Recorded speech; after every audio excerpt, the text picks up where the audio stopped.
Alright, it is 2 o'clock. Good afternoon, everybody. I'm glad to see you here. Time for us to begin. Today we will cover an important concepts in logic: validity, truth, soundness, strength, and cogency. However, before we do that, I want to go back to 1.3 because I got some questions about that. Apparently some students already started doing homework and discovered there is a question about it. It's in the book, but since we did not cover it last time, I wanted to mention that. So general and particular. It's a tradition in logic going back to the time of Aristotle to distinguish deductive and inductive argument in a slightly different way than we did in the last lecture. Aristotle looked at them in this way. Arguments going from general to particular, he considered deductive, and arguments going from particular to general, inductive. How does it work? Well, a good example is science. Remember, if you apply a law of science, let's say Boyle's law, the one we had example last time, to particular case, that is deductive application, which is just how we described it last time. The law is general law, and you apply it to a particular case, but since it is the law of nature, it is deductive in that you would get necessarily the result. The result follows with strict necessity. How it goes the other way around? Well, again, remember with Galileo. He was dropping these objects from various towers. So he was looking at particular cases. He dropped this particular object from this tower, this particular object from a different height, and a different maybe tower or the same tower, and so on. And then based on those particular cases, he was looking for general law from particular to general, and in this case it would be using probabilistic reasoning. However, we do not look at this in logic like this anymore, and the reason is there are actually exceptions. Some exceptions here: deductive argument going from particular to general.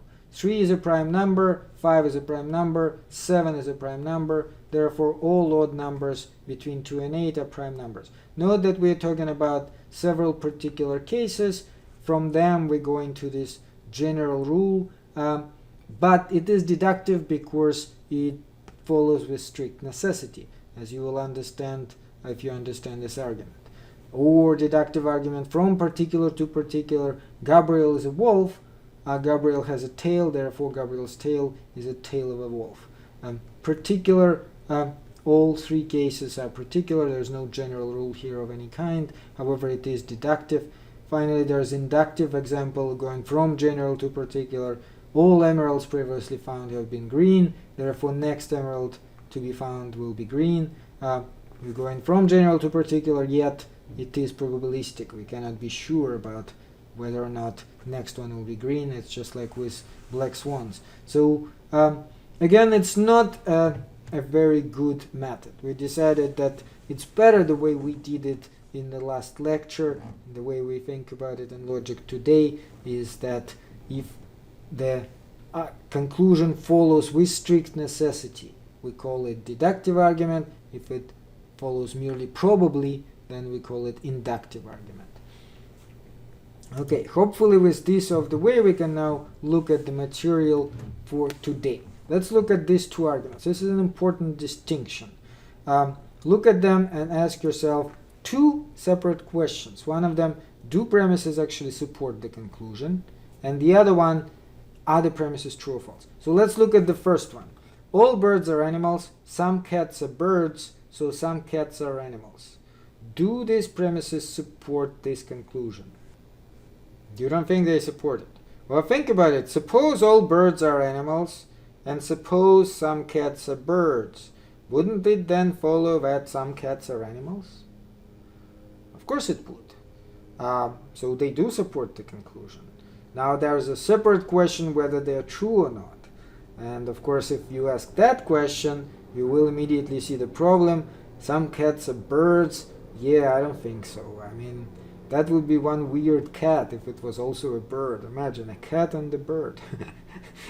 Thank God it's not the case. Anyway, so that is again a separate issue here. Look at the next argument. All collies are dogs, some dogs are animals, so all collies are animals. Do these premises support the conclusion? Does the conclusion follow from that? You think it does, huh? Well, let's think about that. So, suppose all collies are dogs, and suppose some dogs are animals. Now, would that in any way prove to you that all collies are animals? If you don't know anything about collies, dogs, or animals, just because all collies are dogs doesn't necessarily mean that they are animals.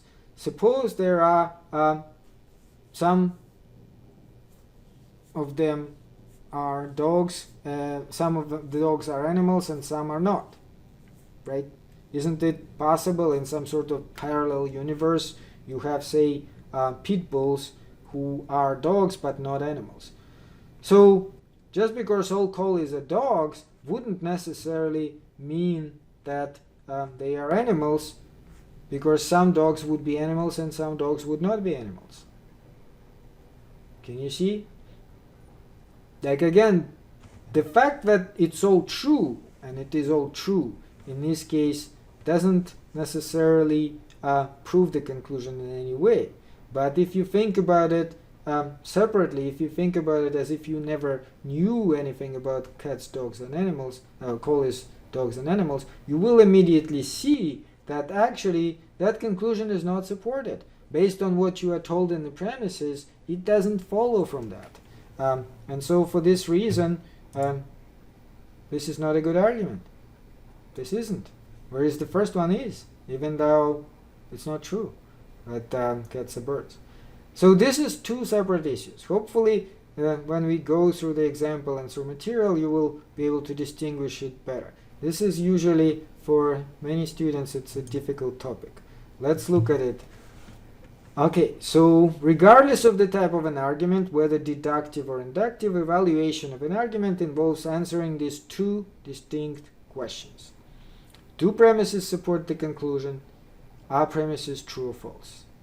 The answer to the first question is more important for our purposes, especially in logic, but even in general, because if the premises do not support the conclusion, then argument is junk. It doesn't even matter in that case whether or not they are true. I can give you a very blatant examples of something like this. Let's say the example is the weather is good today. First premise. The second premise, Donald Trump is the president of the United States. Conclusion, therefore there is election in November. Okay, everything is true. It is true that the weather is great today. It is true that Donald Trump is a president. Does it follow from that for the election in November? Even though it is true that election in November, it does not follow from this at all. So it's not actually a good argument. Even though everything in it is true, it's just not connected, right? So this is very important to understand, that whether or not premises actually support the conclusion is a separate issue from whether or not they're true or false. And then, of course, in addition to that, we may wonder whether indeed they are true or false. So the first concept we need to understand, the concept of validity, depends on that. Let's look first at deductive arguments. For deductive arguments, we say valid deductive arguments are arguments in which it is impossible for the conclusion to be false, given that premises are true. You can think of it as some sort of a truth machine. So if you put the truth into that machine, into that argument, the truth will always come out. That's what valid deductive argument is. It is what we call in logic truth preserving. It preserves the truth. What happens if you put falsity in? Well, then you have no idea what will come out. In fact, even truth may come out, but by accident. Not because the argument works, but simply accidentally. You can have true premise, a true conclusion. On the other hand, invalid deductive arguments are arguments in which it is possible for the conclusion to be false. Possible. Note the word possible. So you can have invalid argument with true premises and false conclusion. I just gave you an example 2 minutes ago. the argument such as the weather is great, president is Trump, therefore election is in November, is invalid. Everything true, but the conclusion does not follow from that. Okay, let's look at this example. All television networks are media companies. NBC is a television network. Therefore, NBC is a media company. Both premises are true, so it's easy for us to imagine they are true. Now, in light of this assumption, is it possible for the conclusion to be false in this argument? No. And you will see in a second clearly why it's not the case. Because again, as we did before, we can draw it on the board, do it graphically so that you guys could get a better idea. Let's see, the argument tells us, first premise is all television networks are media companies.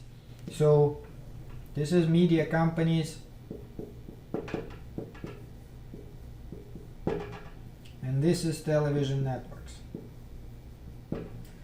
All television networks are part of this bigger circle, media companies. There are media companies which are not television networks, but all television networks are media companies.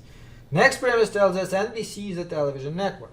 So we put a little X here and we call it NBC.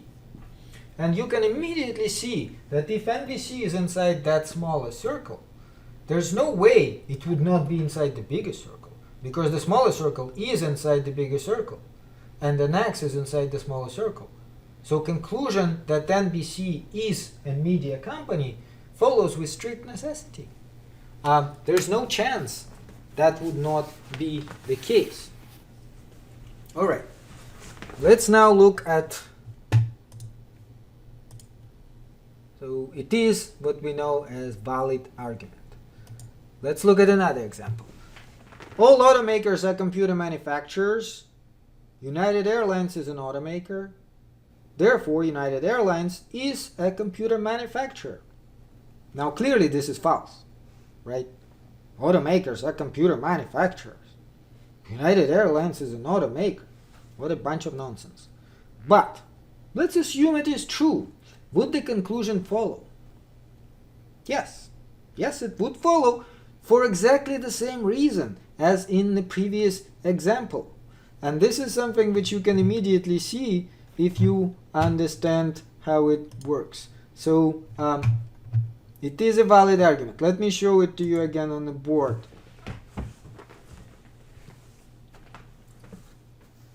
All automakers are computer manufacturers. This would be computer manufacturers.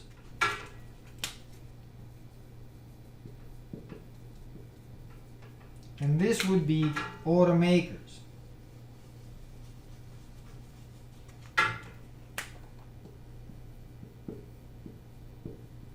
And then we are told in the next premise that United Airlines is an automaker. So it is here, United Airlines. Exactly the same structure. So based on exactly the same logic, if United Airlines is an automaker and all automakers are computer manufacturers, it necessarily would follow that United Airlines would be a computer manufacturer. So again, it is a valid argument for the same reason as the previous one. Okay.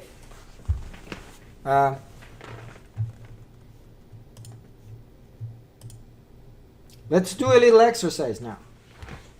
All banks are financial institutions. Wells Fargo is a financial institution. Therefore, Wells Fargo is a bank.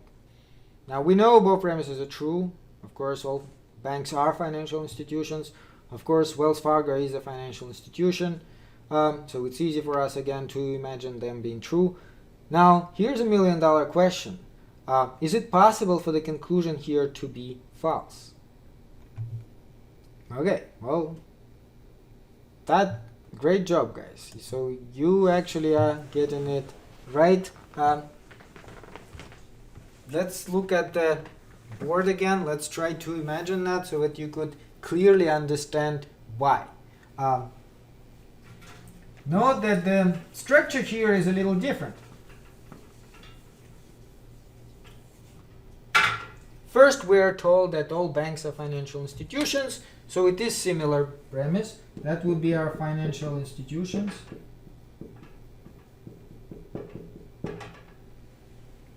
And all banks are financial institutions, so banks would be here. All banks are financial institutions. Great. Next premise tells us Wells Fargo is a financial institution. Aha. So it is inside this bigger circle. But is it here or is it here? Well, the truth is we don't know. We have no idea. We're not told. Based on the premises, there's no information about that.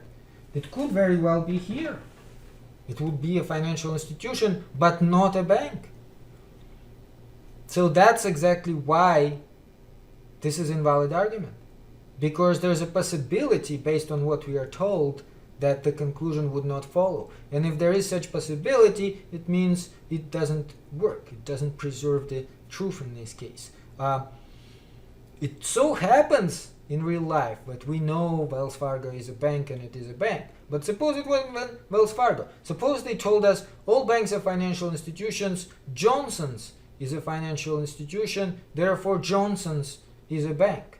You would immediately see a problem there. How do we know? Okay, it's a financial institution, but what if it's like a brokerage or whatever other type of financial institution which is not a bank, right? In that case, what we are told would not be enough for us to reach the conclusion. So it is invalid argument. The conclusion doesn't follow from the premises. Okay.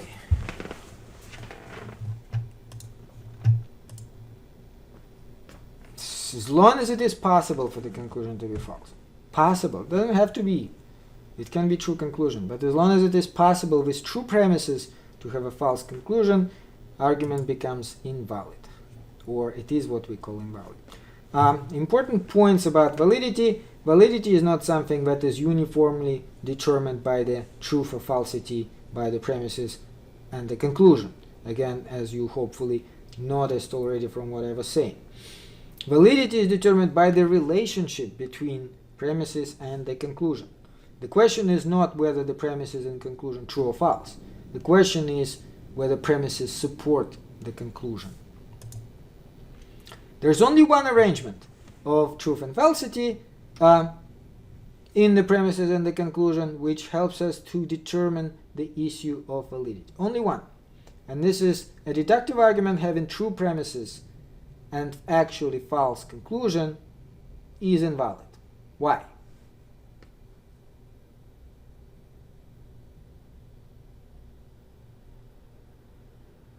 There's a very simple answer actually. If you paid attention. It may not be easy to immediately answer it, but if you think about it. Right. The answer is by definition. By definition. If you understand the definition of a valid argument is the one where it's impossible to have true premises and false conclusion. So if you have true premises and false conclusion, is it valid? No, of course it's invalid by definition. The definition itself tells you that in that case it will be invalid. Okay, so this is a little table in the book which helps you to sum it up. Note that for some reason many students get confused about this issue. Again, the only situation where you can determine validity is if you have true premises and false conclusion. That tells you argument is invalid. You can never say that the argument is valid based on just premises and the conclusion, only that it is invalid. And it is invalid in only one case, if you have true premises and false conclusion. All other combinations tell you nothing. It could have perfectly true premises, perfectly true conclusion, just like this good weather and Trump example, and it may still be invalid. Or it could have false premises, true conclusion, and it could be valid. Or false premises and false conclusion, and still valid. The book actually gives you some examples there. Okay, let's just do an exercise now for extra credit, so you guys could test how well you understand what is going on. You have these two arguments. The question here is rather simple. Are they valid or are they invalid? Two answers I need in one go. Valid or invalid for both of them. And there's an important note. For this exercise only, you may want to ask yourself whether the premise is a true or false, and the conclusion is true or false, because that can actually help you. It can help you determine that. Valid or invalid. Okay, well, not gonna waste too much time on it, because the correct answer is first one valid, second one invalid. Looks like we have first correct answer from, sorry, I'm not sure how to pronounce your name. Aja. Okay. All right. That's the first extra credit for you. All right. So, why is it valid for the first one? Well, if you again apply your logic, let me do it on the board. What it tells you is London is north of Paris and south of Edinburgh, right? Let's put it here.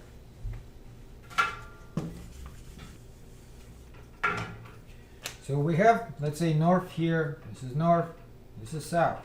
We are told that London is, let's put London here. London is north of Paris, right, and south of Edinburgh.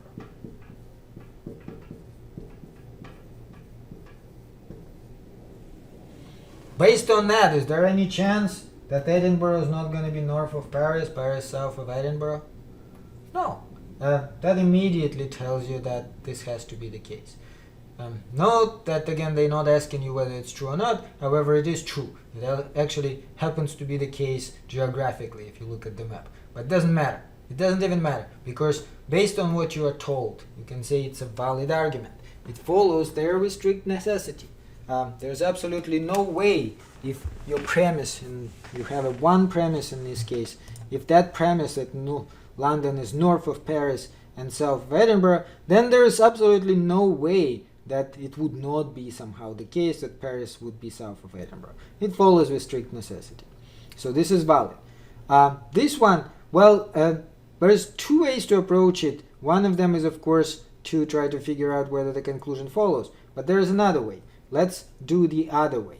Let's ask ourselves whether the premises and the conclusion are true or false. So if George Washington was beheaded, then George Washington died. Is that true?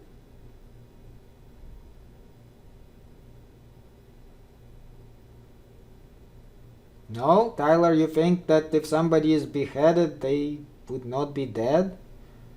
Can you imagine a person who was beheaded but somehow not dead? Note that the question is not whether he was beheaded. The question is, hypothetically, if he was beheaded, would he be dead?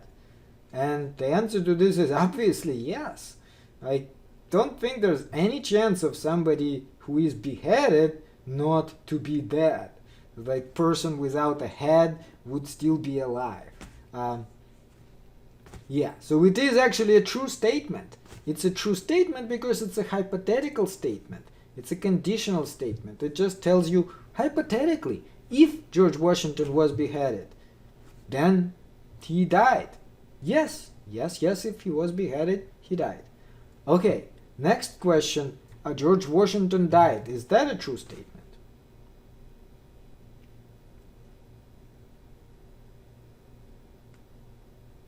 Okay, yeah, definitely.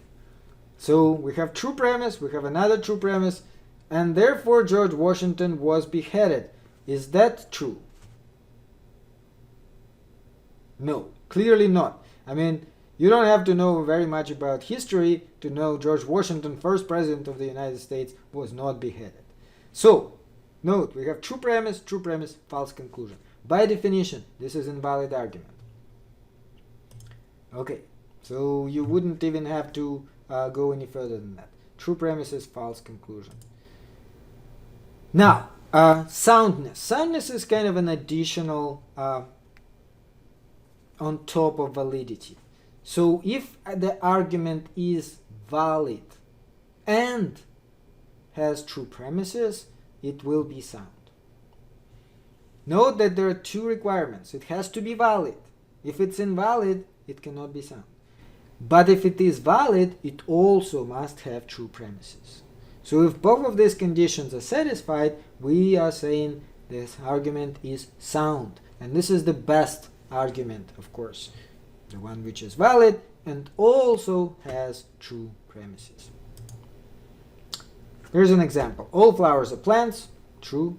All daisies are flowers, true. And therefore all daisies are plants.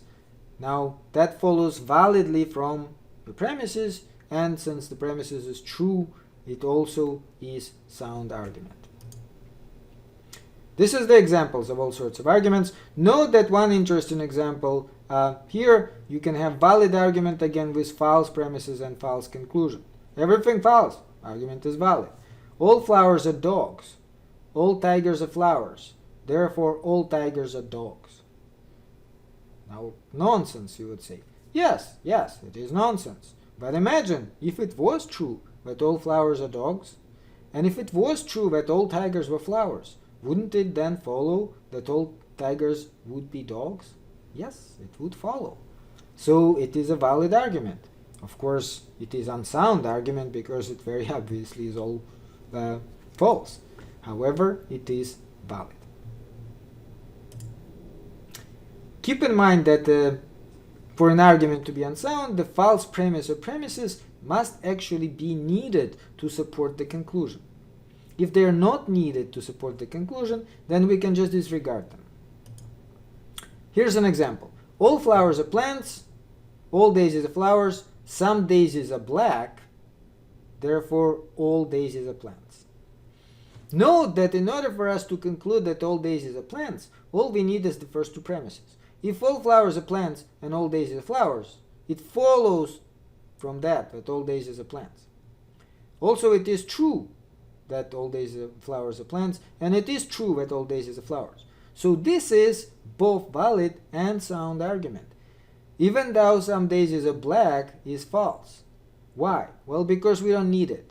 It's not necessary to establish our conclusion. This premise, it's just inserted there for no good reason whatsoever, and therefore we can disregard it. And if we disregard it, it still remains valid and sound argument. By similar reasoning, no addition of a false premise to originally sound argument will make it unsound. It's not going to spoil it. If it is valid and sound, it is valid and sound. Of course, if you remove one of the premises, that may create a problem. But if you are adding something there, it just can be disregarded. Importance of soundness. Now, we do not work with soundness very much in logic for a very simple reason. Whether or not premises are true is epistemological question. Epistemology is a branch of philosophy which deals with truth and falsity and knowledge of how do we determine whether something is true or false, which is by no means an easy question. In most cases, it requires knowledge of the outside world, which I can't even expect you guys to have. As you will see, we'll do more examples, but you probably already seen it with George Washington example. You have to know a little bit of history to answer that, right? There are questions where you need to know geography. There are questions where you need to know all sorts of other things in order to answer the questions about truth and falsity. While validity can be determined by just structure of the argument itself, to determine truth and falsity very often is simply impossible. Some questions we cannot even answer whether it's true or false. We don't have that kind of knowledge. So it is kind of complicated issue. We do not typically go there very much. However, it is still of course important. So do not get an impression from logic that we only care about validity. We only care about whether the argument is valid. We also care whether it's true or false. And overall soundness is important for the purposes of logic. It's just like I said, we don't usually go there very much in this class.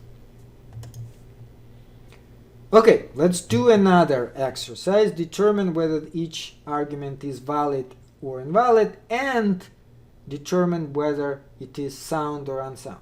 So we have two of them here. For extra credit, I'm looking for 4 words. 4 words. Valid or invalid, sound or unsound for each one of them. So first one, valid or invalid, sound or unsound, and the second one, valid or invalid, sound or unsound. Use your knowledge of the outside world to determine whether premises are true. Nope. Invalid argument cannot be sound. That's impossible. If it's invalid, then of course it will be unsound. Remember, in order for it to be sound, it has to be valid and have true premises. Okay, there hasn't been any correct answer. We have to move on. So the correct answer is funny enough because there's so many combinations. The correct answer, the first one, is both. It is valid, but it is unsound. Why? Well, it is valid that if Chicago was a city of Michigan and Michigan is part of the United States, then of course Chicago would be a city in the United States. So it is a valid argument. What's the problem here? If you know anything about geography, Chicago is actually in Illinois. It's not in Michigan. So while it is valid, it is unsound because one of the premises is not true. The next one, actually, again, number of people said valid and sound, but they didn't get the first one right. So the next one is valid and sound. If Queen Elizabeth was born in Los Angeles, then she is a California native. That is, of course, true. Queen Elizabeth is not a California native. That is, again, true. And finally, Queen Elizabeth was not born in Los Angeles. Also true. And note that it actually follows from these premises. Now, if Queen Elizabeth was born in Los Angeles, she would be a California native. But then if somebody tells you that she's not a California native, you can immediately figure out, well, there's no way she could have been then born in Los Angeles, right? That follows from the fact that she's not a California native. That by itself immediately excludes the possibility of her being born in Los Angeles, because it just wouldn't make any sense for somebody who is not a California native in the same time somehow being born in Los Angeles. That just doesn't go together. So yeah, that one is valid and sound. So the correct answer is valid unsound and then valid sound. And sorry guys, nobody answered that. I see all sorts of combination, but that's not the one there. Number of people thought both of them were valid and sound. Number of people got first wrong or second wrong, but like, yeah, definitely not the correct answer. I don't know why, but that's just how we have gotten it. Anyway, inductive arguments. So inductive arguments, we apply similar concept to the one we apply to deductive ones, except we use different terminology, and instead of valid and invalid, we say weak and strong. So what does it mean? Strong inductive argument is inductive argument in which it is improbable that the conclusion false given that premises are true. Not impossible, but improbable. And weak inductive argument is an argument in which conclusion does not follow probably from the premises. So we look at it and we say, well, it's possible it is true, but seems unlikely. Okay, how do we determine that? Well, in this case, we actually go with uniformity of nature. We, according to the principle of uniformity of nature, future tends to replicate the past. And regularities prevail in one special region, also prevail in another. So we actually expect things to be more or less following the same pattern. So, example, sugar always tasted sweet. Of course, according to uniformity of nature, sugar will continue to taste sweet in the future. A year from now, 10 years from now, 100 years from now, we expect it to taste sweet. Now, same thing with geography. It tastes sweet in Los Angeles, so we would also expect it to taste sweet in New York, London, and everywhere else. If it wasn't, we'd be highly surprised, right? Good inductive argument, we say, is an inductive argument which accords with the uniformity of nature. These types of arguments have conclusions that we naturally would expect to be true. And if they are not true, we would react with surprise. So if it is a strong argument but conclusion turned out not to be true, we would go something like, whoa, I did not see that coming at all. That's very surprising. Not impossible, but surprising. So how do you test them? It's very simple. Use your common sense. Just apply common sense and ask yourself, is it likely for this conclusion to follow? Let's take a look at some examples. First of all, how would you approach that, say, with causal inference? If you have a causal inference, like remember the example about the bottle of wine. You left the bottle of wine in the freezer. Next morning, your girlfriend or whoever makes an argument says, oh my God, we left the bottle of wine in the freezer, it must have frozen. It is a strong argument. Why? Exactly because if you go and discover that it's not frozen, you would act with surprise, wouldn't you?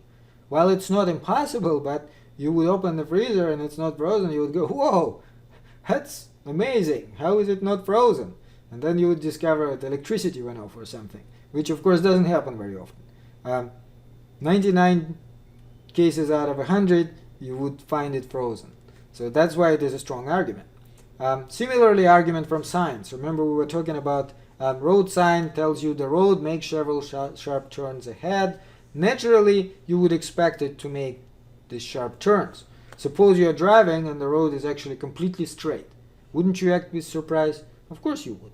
You would say something like, whoa, that's weird. The sign there said the road will be making sharp turns. Where are those sharp turns? I don't see any sharp turns.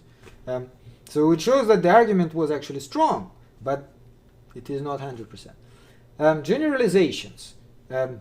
In case of generalizations, you typically would apply your knowledge of probabilities, your knowledge of statistics, in order to determine whether it's a strong or weak argument, because you need to know whether the sample is representative of the population. And for most people, well, you can apply common sense, but knowledge of statistics definitely helps. Something like, the last elections, 2016, when we were told that who will be our next president. If you go back to October 2016, we were told that Hillary Clinton will most likely be our next president. It was a strong argument, mind you, because the polls were showing 85% probability she'll be our next president. So when people woke up next day after the elections, including me, of course they were surprised to find out that it actually started on the evening of the day of the elections, when suddenly the predictions shifted. And I remember in the morning it was 85% Hillary, 15% Trump, and then in the evening I looked at the New York Times prediction and it shifted the other way, 85% Trump, 15 Hillary, and I was like, whoa, what happened here? And many people, most people, pretty much everybody was like that, because it was a strong argument. But again, it's not 100%, right? It was 85%. There was 15% possibility that Trump will be the next president. So it's not zero. Okay, let's look at some other examples. Example of prediction. Suppose you are told all dinosaur bones discovered to this day have been at least 50 million years old. Therefore, probably the next dinosaur bone will be found, will be at least 50 million years old. Now, book actually tells us this is true, so it's true that they are all at least 50 million years old. Based on that, is that a strong argument? Yes, it's a very strong argument. In fact, if you know anything about archaeology, you know why, right? They have a theory that there was some sort of event, and because of this event, the dinosaurs just simply died. They got extinct 50 million years ago. And for this reason, we have plenty of bones older than 50 million, but we don't have any bones of dinosaurs which would be less than 50 million years old. And if we find one, which note again, it is possible. I mean, the whole theory based on what we found so far. Suppose tomorrow they find it and it's 40 million years old. Well, they would act with a lot of surprise, and they would have to revise their whole theory. Okay, so but it is a strong argument. Let's look at analogy. Dom Perignon champagne, which is made in France, sells for over $100 a bottle. Marquis de la Tour is also French champagne. Therefore, probably too, it will sell over $100 a bottle. So it's like a salesman knocks at your door and tries to sell you a bottle of Marquis de la Tour champagne, and he or she tells you, "Oh look, it's such a great champagne. It's French, you know, French. Dom Perignon French champagne sells for several $1,000s. So I'll give you a good deal, $200. Would you buy it?"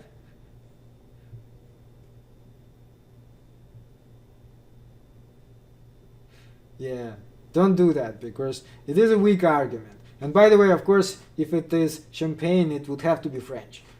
Because if it's not French, they cannot even call it champagne. Champagne is a trademark, and you can only call this sparkly wine coming from France champagne. If it's not from France, then it's not even champagne. But nonetheless, there are plenty of bottles of champagne which are less than $100. If you go to a liquor store, you will see them. Maillot, there are some other brands. They are actually French, original French, real champagne, and they are less than $100 a bottle. So Dom Perignon is an exception. It's a very, very exclusive champagne. It's very expensive. But just because it's French doesn't prove to you that it is more than $100 a bottle. And in fact, book does actually tell us that it's not. It's cheaper than $100. So it's a weak argument, and don't buy this champagne for $200. Okay, so similar table as we saw before. Again, there's only one situation.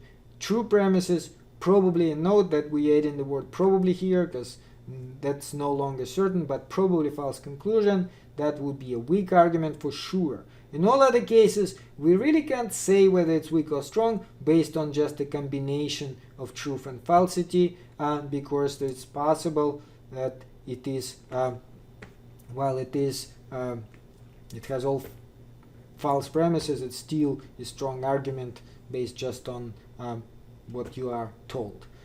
Now, cogency. Cogency is like we had soundness for deductive arguments. In inductive arguments, similar concept called cogency.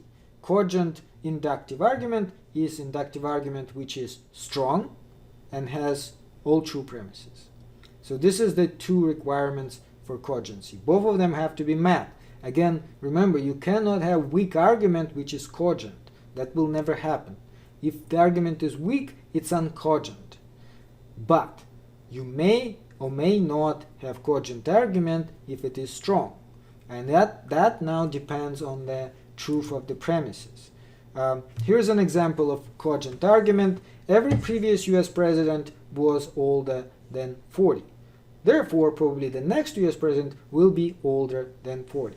Now, the book tells us it is true. So that's what makes it not only strong, but also cogent. Naturally, not everybody knows that. In fact, sometimes students, when I show this example, sometimes students say, how about President Kennedy? So I actually checked that myself to find out. He was older than 40.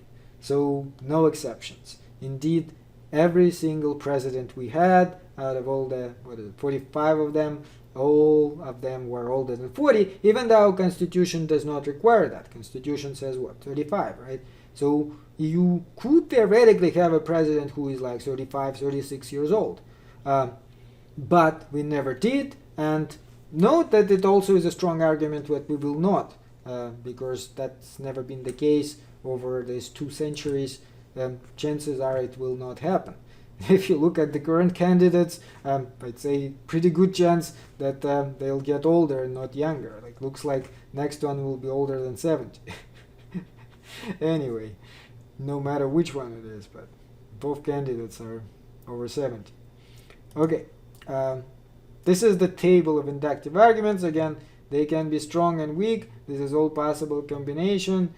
You could theoretically have, for example, false premises, possibly false conclusion, and still strong argument. Something like this. Every previous US president died in office, therefore probably the next US president will die in office.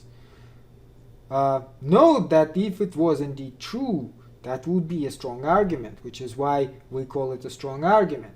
But it is actually false, right? So again, remember, you first have to ask yourself whether, if we assume it to be true, the conclusion will likely follow.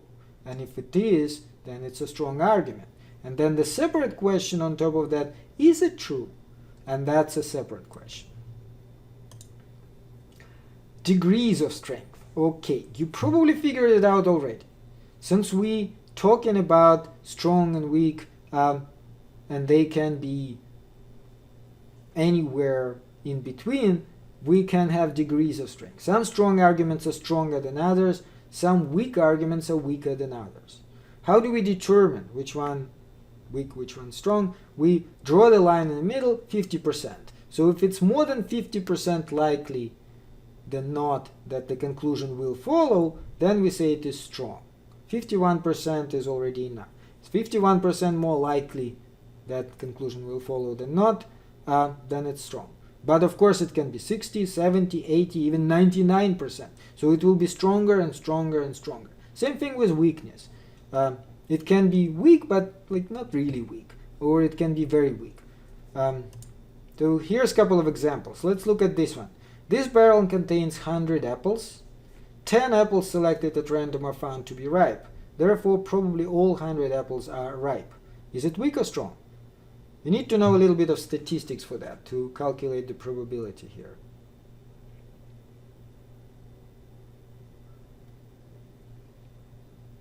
Strong, yes, it is strong. If 10 apples selected at random are found to be ripe, then it will be strong argument, because note that it's not like you don't just add it up, it's not 10%. It's a lot more than 10%, because to have 10 random apples, all of them ripe, out of 100, if, for example, there are many unripe apples, that's very unlikely. That's extremely unlikely to happen.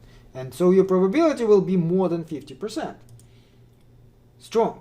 No difference with this example. This barrel contains 100 apples. 80 apples selected at random were found to be ripe. Therefore, probably all 100 apples are ripe. So this argument is clearly strong, and it's stronger than the previous one. The first one wasn't kind of absolutely strong in the same sense. It was fairly strong, but many people could be like unsure if they don't know statistics very well. Well, this one is like, I'm sure everybody can see that it's more than 50%, right? 80 apples randomly selected. Now there's almost no chance left. There is a little bit, but it's more than 99% likely that all of them are ripe. Because, so you can see how the strength increases as you take bigger sample. Okay, let's sum up everything we have done so far. This is kind of a little overview, in case if you lose in track. This is what you should know by now. Remember, we were talking at first about statements. A statement is a sentence which is true or false.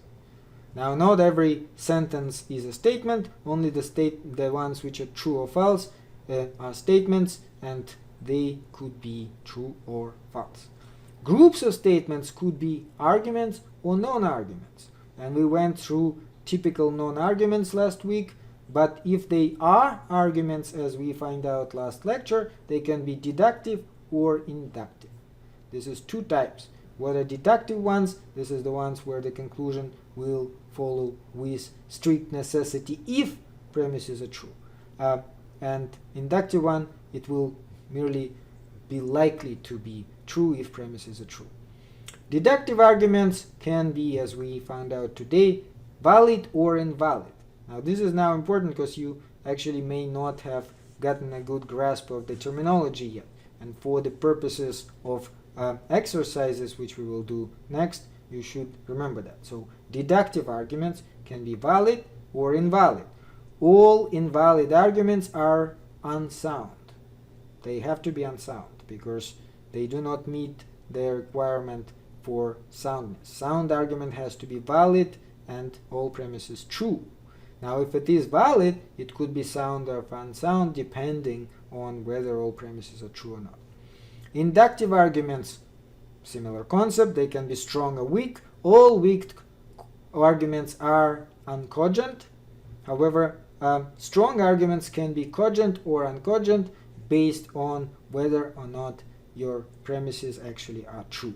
If they are true, then it will be cogent. And if they are not true, uncogent. Alright, now we are ready to do our exercises. The first one, again, it's all for extra credit. Good chance for you guys to get more extra credit. This is deductive arguments. You have to answer 2 words for each one of them. One word should be either valid or invalid. Determine whether it's valid or invalid. The other word should be sound or unsound. Again, I'm looking for a total of 6 words then, right? One note, which is actually may help you. Just to explain to you, hexagon. Hexagon means it has 6 sides. Some of you guys may not know that, and I don't want you to get wrong answers because you don't know that. Hexagon means 6 sides. Okay, so now you are ready to give me your answers. Okay, let's look at the top one. Since the Department of Defense building outside Washington, D.C. has the shape of hexagon, it follows that it has 7 sides. Well, first thing again, disregarding truth or falsity, just looking at that, would it follow? And based on what I told you, you should be able to see immediately it's not going to follow. It cannot be valid because essentially what it says is since it has 6 sides, therefore it has 7 sides. Remember, hexagon means it has 6 sides. But this is total nonsense. Regardless of the fact that it actually is pentagon and it has 5 sides. But you don't even have to go there. As soon as you see that the conclusion doesn't follow, it is therefore invalid. And if it is invalid, like I said, it is automatically unsound. It cannot be sound. Okay, so 11 is invalid, unsound. Let's look at 12. First of all, for validity. Since Winston Churchill was English and Winston Churchill was a famous statesman, we may conclude that at least one Englishman was a famous statesman. Now, not knowing anything even about Washington, Winston Churchill, and whatever other stuff, based on common sense, if he was an Englishman and was a famous statesman, doesn't it automatically mean that there was at least one Englishman which was famous statesman? Yes, it does. And so it is a valid argument. Now, of course, to determine whether or not it is sound, you have to know a little bit of history, and if you do, you would know that Winston Churchill was indeed an Englishman, and he was indeed a very famous statesman. He was a Prime Minister of England during World War II. There's a monument to him right there in the center of London, and he is very well known around the world, so it's all true. Valid and sound. Let's look at the last one. All physicians are individuals who have earned degrees in political science, and some lawyers are physicians. Therefore, some lawyers are persons who have earned degrees in political science. Again, without worrying about whether it's true or false, looking at just what we are told, does it follow? If it was true that all physicians, individuals who have earned degrees in political science, all of them, and then some lawyers are physicians, wouldn't it automatically mean that there are at least some lawyers who earn degrees in political science? Yes, it would have to be the case. Because if all physicians have these degrees, and some lawyers are physicians, then some lawyers would have these degrees. So it is valid. Now, is it sound? This is where we ask ourselves, is it actually true? Is it true that all physicians are individuals who have earned degrees in political science? What is a physician? Physician is a medical doctor, right? Do they earn degrees in political science? Why? Why would they do that? If you know anything about people who want to go into med school, what kind of majors do they typically select? Biology? Maybe chemistry? I don't know. It would be seriously weird for them to select a degree in political science. Even if there are some, they're definitely not all of them. I mean, this is so blatantly not true.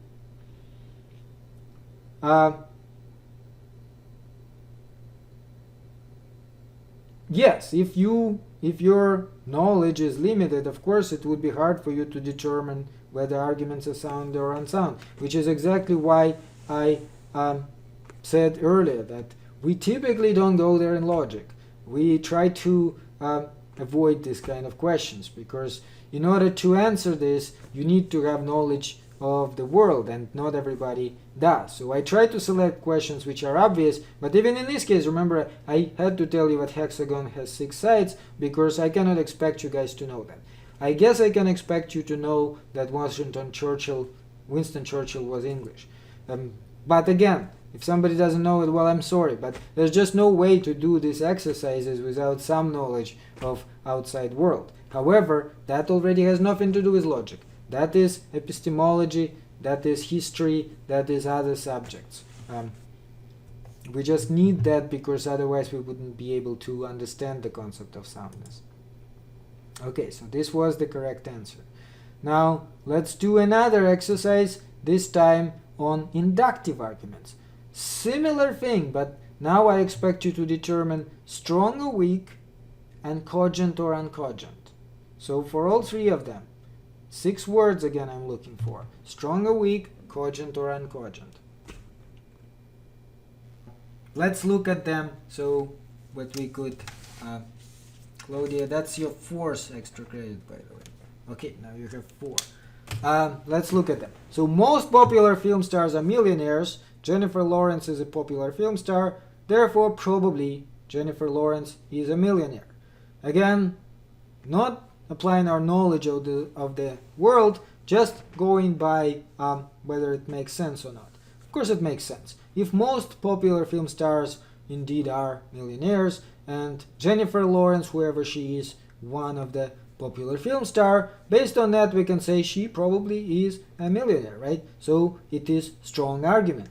Now, whether or not it is cogent. Of course it is cogent, because it also is true that most of them, I think even all of them, are millionaires. It's hard to imagine popular film star who is not a millionaire these days. They are paying them millions of dollars. Jennifer Lawrence is most definitely a popular film star, and so not only probably, I'm pretty certain she is a millionaire. It's one of those cases when it's, I think it is 100%. Yeah, it would be shocker, truly a shocker, if she wasn't a millionaire. She's paid like $30 million per film. Okay, the Declaration of Independence says that all men are endowed by their creator with certain unalienable rights. Therefore, it probably follows that creator exists.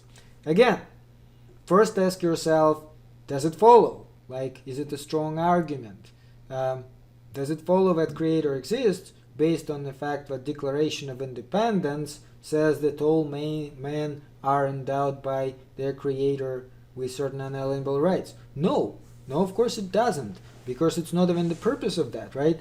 What does follow from this? It follows that people who wrote the Declaration of Independence probably believed in God. That does follow. Whether or not God exists, it's not even the purpose of what they are doing there. Declaration of Independence is not trying to establish the existence of God.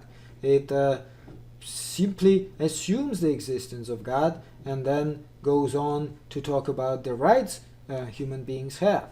So it is not a strong argument, it is a weak argument. And since it's a weak argument, we don't even care whether it is true or not, because it automatically is uncogent. Every weak argument is uncogent. Then let's look at the last one. Again, unlike monkeys, today's humans have feet that are not suited for grasping objects. Therefore, 1,000 years from now, probably humans will still have feet that are not suited for grasping objects. Once again, let's apply our logic here and ask ourselves, is it a strong argument? Since human feet are not suited for grasping objects, do we expect them to develop this ability in the next 1,000 years? Well, probably not. Certainly less than 50% probability. Because, think about it. Why would we? The way things are going, I expect us to lose ability to hold objects with our hands, never mind our feet. we will probably forget how to use our hands altogether. We will have robots doing everything for us. So that actually is a strong argument. So, okay, it's a strong argument. Now, next question, of course, is it true or not? Yes, it is true. It is true that unlike monkeys, we cannot use our feet to grasp objects. They are not suited for that. Like, we can learn that. There are people who lost their hands and they actually learn that, but obviously they are not suited for that. That's a huge exception.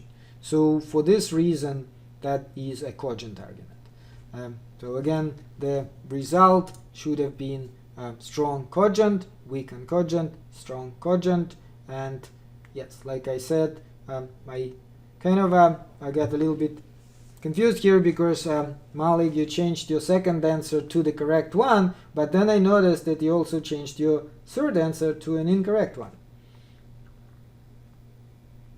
The difference is cogent argument only applies to deductive arguments, to inductive arguments, and sound argument, that's a terminology which only applies to inductive arguments. So in order to understand the difference, you have to first figure out, is it inductive or is it deductive, right? Yeah, and that distinction based on necessity and probabilistic reasoning. Remember, we went last time over the distinction. How do you distinguish whether it's deductive or inductive? Okay, let's do another exercise. Maybe that will help you guys because this one is kind of slightly more complex. Here you are asked to first determine whether they are inductive or deductive. And then, based on that, either strong or weak or valid and invalid. Note that it doesn't ask you about sound or cogent. That doesn't, in this case, is not a requirement. But you still have to give me 6 words as an answer for this exercise. First, inductive or deductive, and then, depending on that, if it is deductive, either valid or invalid. If it is inductive, either strong or weak. For all 3.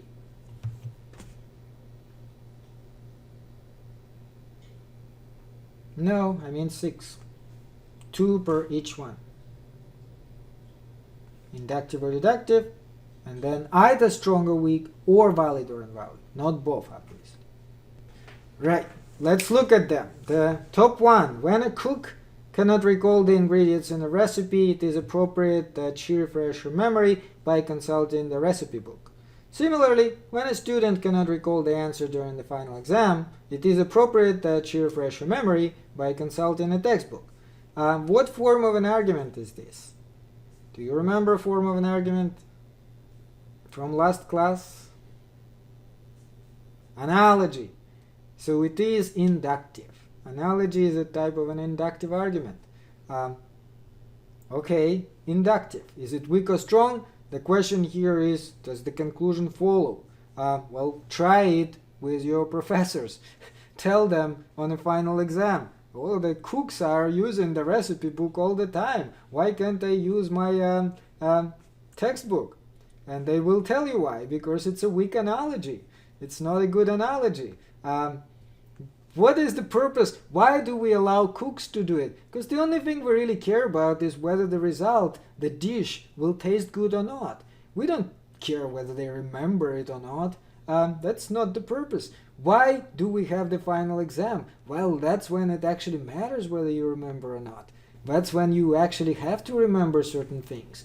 Of course, it depends on the subject, and I mean, we will pretty much have an open book exam for this class because it's on the internet. Fair enough, but I mean, that is a rarity. Most of the time, final exam, especially if it's in a classroom, they will not let you use a textbook. And this is exactly why. So it is a weak analogy. Now, the next one. The Broadway Theater marquee says that the Phantom of the Opera is playing nightly. Therefore, it must be the case that Phantom is playing there tonight. Similar question. What form of an argument is it? No, there's a better category for that than an analogy. Sign. It's an argument from sign, because remember, a marquee is a type of a sign. So again, it is inductive argument. Now, is it strong or weak? Now, if you see the marquee say that it will be playing Phantom of the Opera, what are the chances it doesn't? Well, it is possible. It's possible, but it's highly unlikely. I certainly would expect it if it says so on the marquee. Sometimes maybe they forgot to change the marquee or something, but that would be very rare. So it is a strong one. Again, inductive, strong. And finally, the last one. This is kind of interesting. Since John loves Nancy and Nancy loves Peter, it follows necessarily that John loves Peter. Note that this is type of deductive reasoning. It's similar to this mount. This mount is higher than that one. No, it's not definition really. They are not trying to rely on definition, but it's kind of like this. The Mount Rainier is taller than Mount Everest or whatever, and then this is what they're trying to do, right? It could actually lead to some sort of necessity, but it doesn't in this case, because obviously if John loves Nancy and Nancy loves Peter, that wouldn't lead you to conclude that John loves Peter. In a matter of fact, John probably hates Peter, right? Wouldn't that be the case? Think about it. John loves Nancy and Nancy loves some stupid Peter. he'd be really annoyed about that. Certainly wouldn't feel very well about Peter. So invalid. Yeah, deductive arguments are invalid or invalid.